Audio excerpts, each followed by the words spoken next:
අපි දන්නා මේ රටේ ජන ජීවිතයත් ඒ වගේම රටේ ආර්ථිකයත් අද වලපල්ලට යවන්න කටයුතු කරලා තියෙනවා.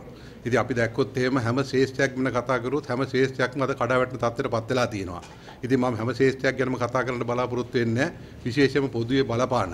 ඒ වගේම අපේ ප්‍රදේශයට බලපාන කෘෂිකර්මය, ඒ වගේම වැවිලි ක්ෂේත්‍රය සම්බන්ධව අදහස් කීපයක් පළ කරන්න බලාපොරොත්තු වෙනවා.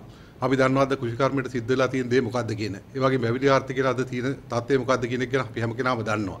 විශේෂයෙන්ම අපේ ජනාධිපති ගෝඨාභය රාජපක්ෂ මහත්තයා ගත්ත අඥාන මෝඩ තීරණය කියලා කිව්වොත් මම හිතන්නේ නිවැරදි. එතුමා මම හිතන්නේ කිසිම හොයා බැලීමක් නැතුව පසුගිය කාලේ තීන්දුවක් කරගත්තා මේ රසායනික පොහොර තහනම් කරන්න. ඒ වගේ මේ කරන්න කටයුත්ත කරන්න තමයි එතුමා සූදානම් වෙලා හිටියේ.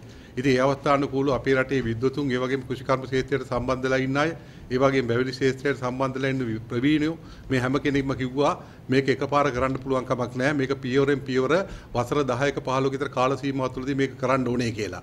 නමුත් ජනාධිපතිතුමා තමන්ගේ තීරණය ආපස්සට ගන්න සූදානම් වුණේ නැහැ. එතුමාගේ උද්දච්ච භාවය නිසාම අද මං හිතන්නේ මේක දිගින් දිගටම අරගෙන යන තත්ත්වයට තමයි පත් කෙරුවේ. ඒ වගේම අපිට මතකයි ජනාධිපතිතුමාත් ඒ වගේම මැති ඇමතුරුත් හැම කෙනාම පුරසාරම් දෙඩුවා අපේ රටේ අපි කාබනික පොහොර ඇති කරනවා. ඒ වගේම අපි ලෝකෙට ආදර්ශයක් දෙනවයි කියලා. නමුත් ජනාධිපතිතුමා මේ තීන්දුව අරගෙන දැන්ට අවුරුද්දක් විතර ගත වෙලා තියෙනවා. මම අහන්න කැමතියි කොහෙවත් මේ කාබනික පොහොර, එහෙම නැත්නම් මේ ප්‍රමිති යුතු කාබනික පොහොර නිෂ්පාදනයක් කරගෙන හැකියාවක් ලැබිලා නැහැ. අපි දැක්ක පහුගිය දවස්වල විශේෂයෙන්ම ගොවි ජනතාව මේ රජයෙන් ලබා දුන්න. ඒ වගේම රජයේ මැදිහත් වීමෙන් හදන්න කටයුතු කරපු, ඒ වගේ නිෂ්පාදනය කරන්න කටයුතු කරපු ඒ කාබනික පොහොර ගැන මං හිතන්නේ මාධ්‍ය හමුවේ අදහස් දැක්වුවා.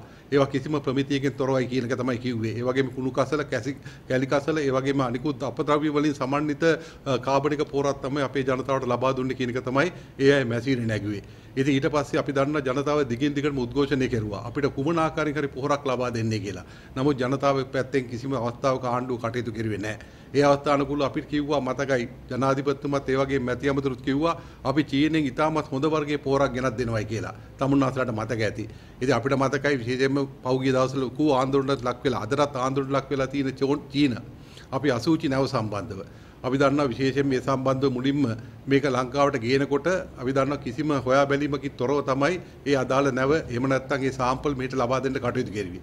ඒ අවස්ථානුකූලව අපි දන්නවා පැරටි නිරෝධායන ආයතනයත් ඒ වගේම විශේෂයෙන් ප්‍රමිති කාර්යාංශයත් සම්පූර්ණයෙන්ම මේවා බැක්ටීරියා අඩංගු වෙලා තියෙනවා. මේවා ලංකාවේ පසට එහෙම නැත්නම් ලංකාවේ කෘෂිකර්මයට සුදුසු නැහැ කියන වෙලාව ඒ අවස්ථාවේදී ප්‍රතික්ෂේප කරන්න කටයුතු කෙරුවා. නමුත් ඒ අවස්ථාවේදී අපි දන්නවා ওই වර්තමාන කෘෂිකර්ම මැවැත්තුමා ඇතුළු මේ හැම කෙනාම වලි කෑවේ. හුඟක් අවස්ථාවේදී කෙරුවේ මේක අපි අනිවාර්යයෙන්ම ලංකාවට ගන්න ඕනේ කියලා. මේක කිසිම ප්‍රශ්නයක් නෑ. මේක සම්බන්ධව කුමන්ත්‍රණයක් යනවා කියලා තමයි එදා ප්‍රකාශ කරේ තමුන්නාතරට මතක ඇති. ඊට පස්සේ අපි දන්නවා විශේෂයෙන්ම රජයේ ඒ වගේම අනිකුත් පාර්ශ්වවල බලපෑම නිසා රජයට සිද්ධ වුණා මේක తాවකාලිකව අකුල ගන්න. එහෙම නැත්නම් මේ නැව ගොඩ බානක නතර කරන්න. අපිට මතක ඇති. ඊට පස්සේ අපි දන්නවා විශේෂයෙන්ම ඒ සම්බන්ධ නොයෙකුත් ආකාර ආందోලනත් මත ප්‍රකාශ කරනකොට දැන් අපි දන්නවා ආණ්ඩුව තීරණය කරලා තියෙනවා නොයෙකුත් ආකාරයේ අදහස් ප්‍රකාශ කරව පෞගේ කාලේ. නමුත් දැන් තීරණය කරලා තියෙනවා මේ නැවට වන්දි මුදලක් ගෙවලා ඉවරලා ඒ නැව ආපහු හරවල යවන්න. ඉතින් මේක තමයි අද ආණ්ඩුවේ කෘෂිකර්ම එහෙම නැත්නම් කාබනික පොහොර සම්බන්ධව ඇති වෙලා තියෙන ප්‍රතිඵලය.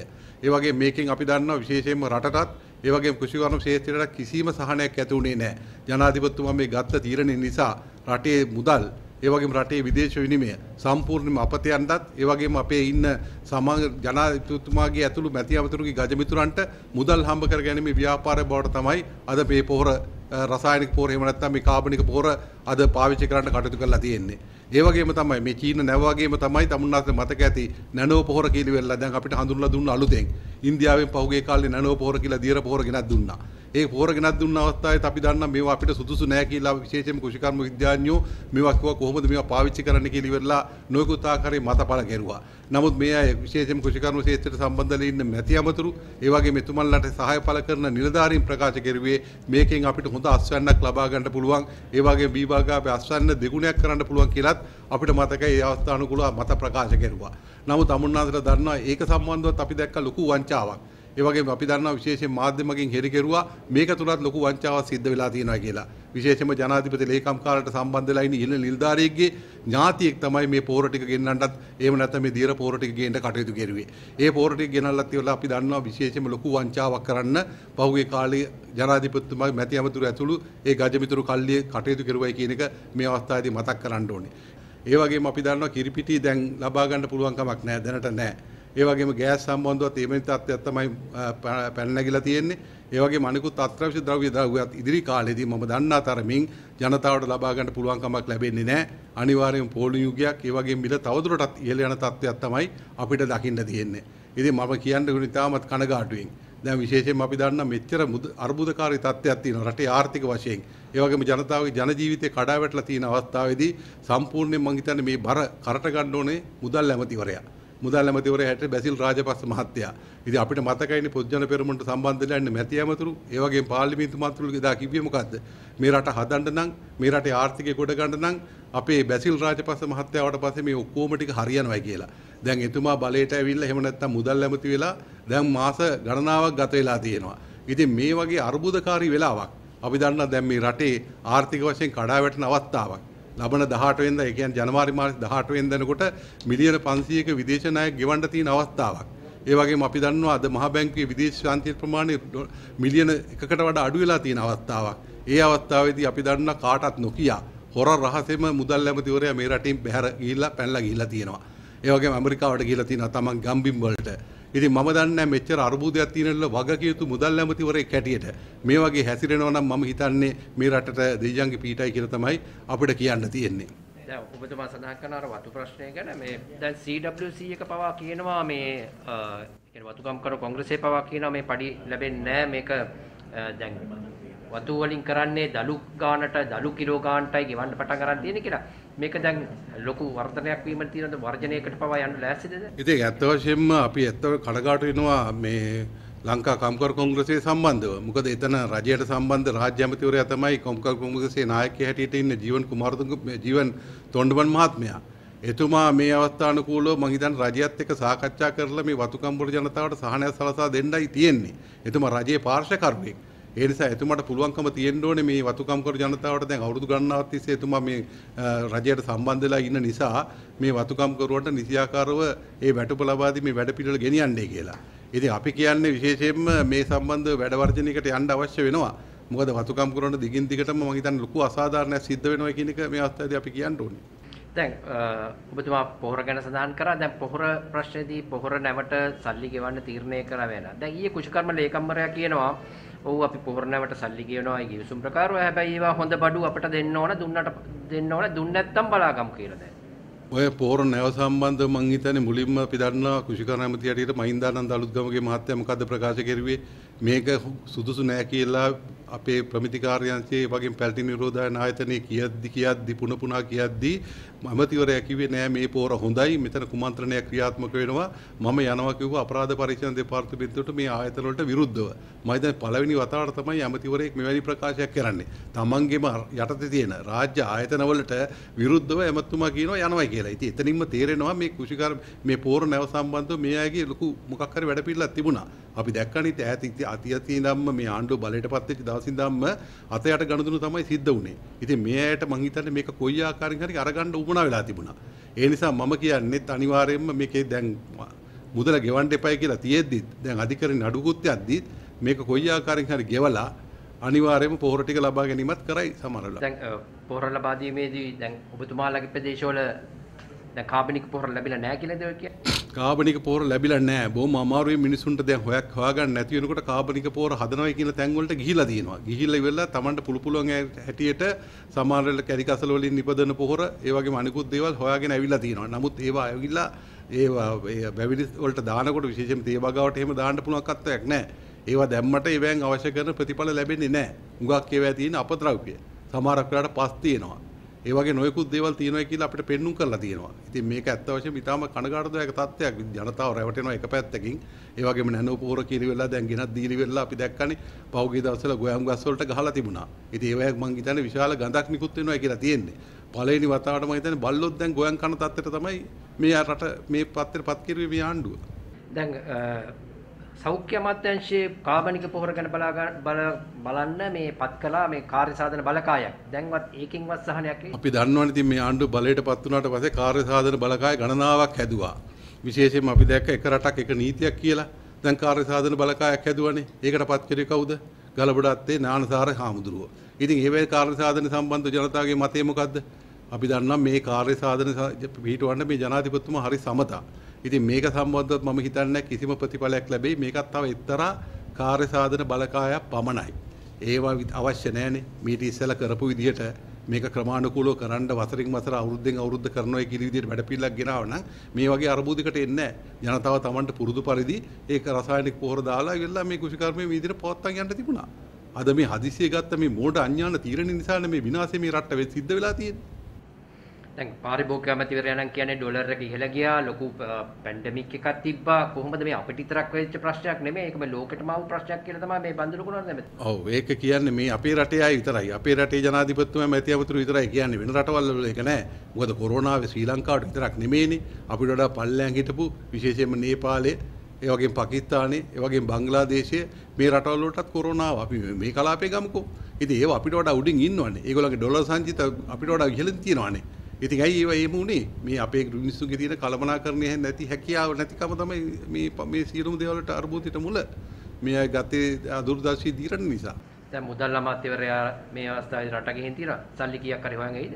මොන හොයන් එන්නද? ඇමරිකාවෙන් 7-5ක්වත් ගේන්න පුළුවන් කමක් නැහැ. ඔය මුදල් ඇමතුරු ගැන ඇමරිකාව දන්නෙත් නැහැ. ඒ නිසා අපි දන්නේ විශේෂයෙන්ම හොඳ වැඩපිළිවෙලක් තියෙන්න ඕනේ. මේවා සම්බන්ධ විදේශات එක්ක හොඳ ජාත්‍යන්තර වශයෙන් සම්බන්ධතාව පවත්වන්න ඕනේ. හැම වෙලාවෙම මොකද්ද කරුවේ? විශේෂයෙන්ම අපි දන්නවනේ ඒ දවස්වල ඉතින් ඇමරිකාව එපා, විදේශ අපේ යුරෝපේ එපා, අපි චීනේ විතරක් අපිට පුළුවන් හිටියොත් ඇති. අපි චීනෙත් එක්ක ගනුදෙනු කරන්න, චීනෙට අපි ඔක්කොම ටික දෙන්නම් කියලා කිව්වට අන්තිමට මොකද උනේ? අන්තිමට චීනෙත් නැහැ, ජාත්‍යන්තර වශයෙන් තියෙන හොඳ වැදගත් රටවල් ටිකත් අපිට නැති වෙලා තියෙනවා. ඒ නිසා මම හිතන්නේ මේ ජනාධිපතිතුමාටවත් මේ මුදල් ඇමතිතුමාටවත් ජාත්‍යන්තර වශයෙන් සහයෝගයක් ලබාගෙන මේ ආර්ථිකය ගොඩනගන්න පුළුවන් වෙයි කියලා. ඒක කරන්න පුළුවන් අපේ සමගි ජන බලවේගයේ නායක විපක්ෂ නායක සජිත් ප්‍රේමදාස මැතිතුමා ඇතුළු ඒ ඉන්න හිටපු මැති ඇමතුරු කණ්ඩායම එකතු වුණොත් මං හිතන්නේ මේ රට ගොඩ දාන්න පුළුවන්කම ලැබෙයි. දැන් අපි දන්නවා හිටපු අමාත්‍යවරයෙක් කරා ඩිව්ගුණසේකර ඇමතිවරයා ඊයේ කිව්වා මේ මෙවැනි අර්බුදකාරී තත්වයක මේ සර්වපාක්ෂික සමුළුවක් කැඳවන්න කියන වෙලාව. මොකද හිටපු ජනාධිපතිවරු පවා ඒ අනුගමනය කරා කියලා. ඔබතුමාලත් එක්ක මේක ඉන්නවද? අනිවාර්යයෙන්ම ඉතින් අපි දන්නේ නැහැ.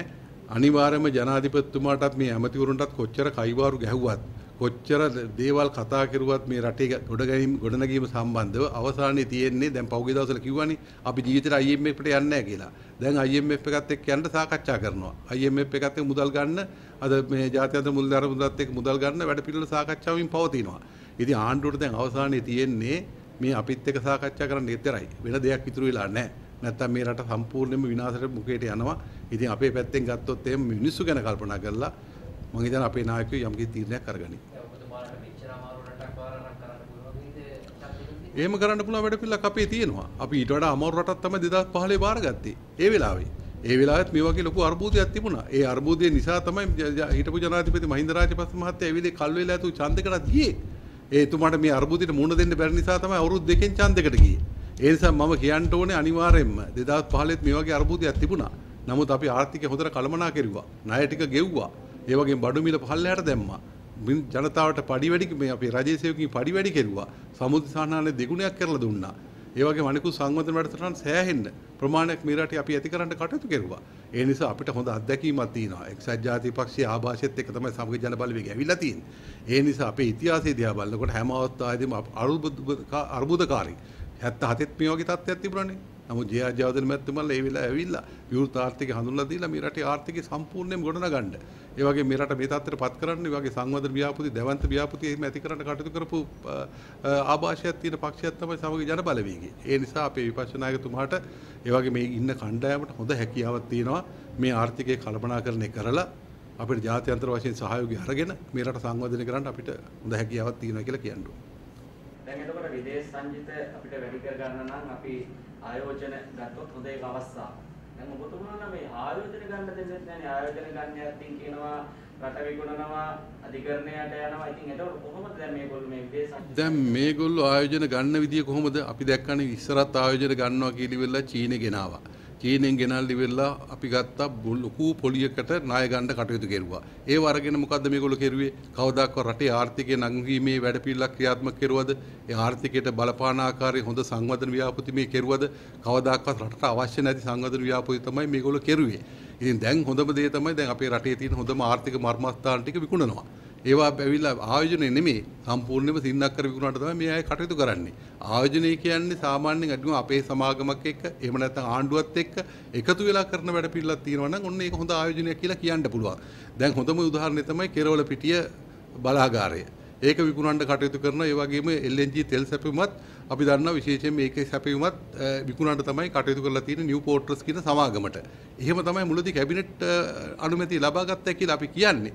නමුත් පහුගිය දවස්වල හෙළිවෙච්ච ගිවිසුම අනුව අපිට හිතා ගන්න බෑ දැන් සමහරක් වෙනත් සමාගමක් ඇමරිකාවේ කොහෙදෝ පාන්තික ලියාපදිංචි කරපු කවුරුත් නොදන්න සමාගමක් එක්ක මේ ගනුදෙනුව සිද්ධ වෙනවා කියලා තමයි අපිට දැනගන්න තියෙන්නේ. ඉතින් ආණ්ඩුවේ මේ වැඩ පිළිවෙල සම්බන්ධ කිසිම විනීතභාවයක් නැහැනේ.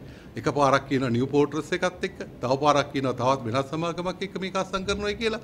ඉතින් මේ වගේ වැඩ කටයුතු කරනවා නම් විනීතභාවයක් නැත්නම් කොහොමද අපි සහයෝගය ලබා දෙන්නේ? අපිට සහයෝගය ලබා දෙන්න පුළුවන් මේ කටයුත්ත හොඳින් කරනවා.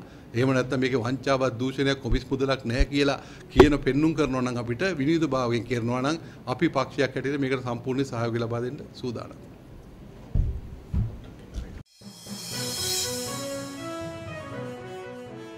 Channel Insight News. Satya Ati Satyan.